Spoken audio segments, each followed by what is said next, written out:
space to those road authorities. The biggest gap, the biggest challenge that we have, which we'll talk about in the next slide, is that of exchange rate risk, and I'll elaborate more on that. But one of the key issues when it comes to the mandate of Zinara is monitoring and evaluation. We disperse the funds to our bosses, but in God we trust, in men we verify. So we follow those funds and we say, how did we use those funds? And one of the key gaps in those areas is the issue of quality.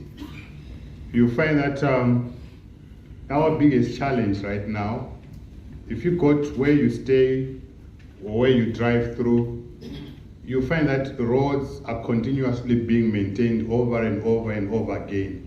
To a very large extent, it speaks to a number of factors, but one of the key ones is the issue of quality. So we call upon our contractors who are largely in the private sector to say, when you receive these funds from the government, it's not much, but you received something. And there's no single contractor who ever comes and says, I'll give you a quotation of a substandard job. They always give a quotation of a quality job. But when they deliver on the ground, do they deliver the same quality that they quoted for? And that is a challenge that the private sector has to take full ownership for.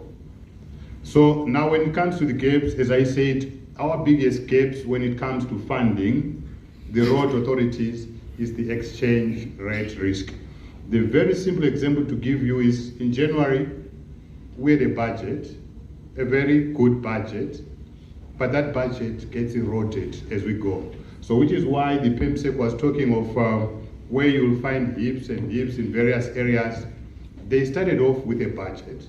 They planned with that budget in mind, but as they were implementing, the funds which were supposed to complete that road were becoming inadequate by the day.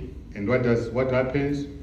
The contractor abandons site. Now, the overview really of the roads is that I think the PEMSEC has covered it well, so I will not labor on that. But one thing that I wanted to touch on, where the PEMSEC talked about the introduction of Zinara into Zimbabwe in 2001, there was a background behind that.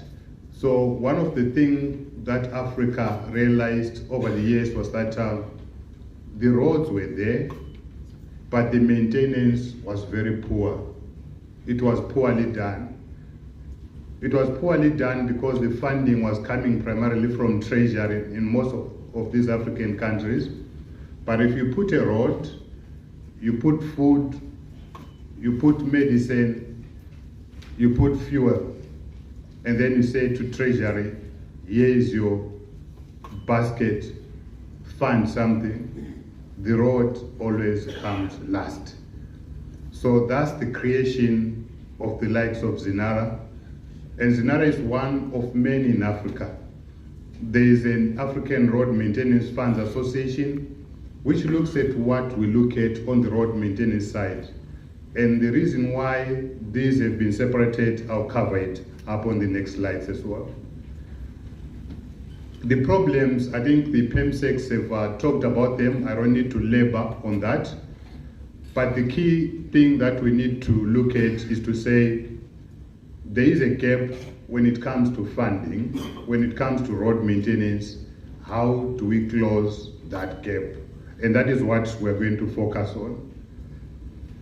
Now, when it comes to the issue of the roads, and apologies to those who drove from Bulawayo to Vic Falls, the PEMSEC addressed that.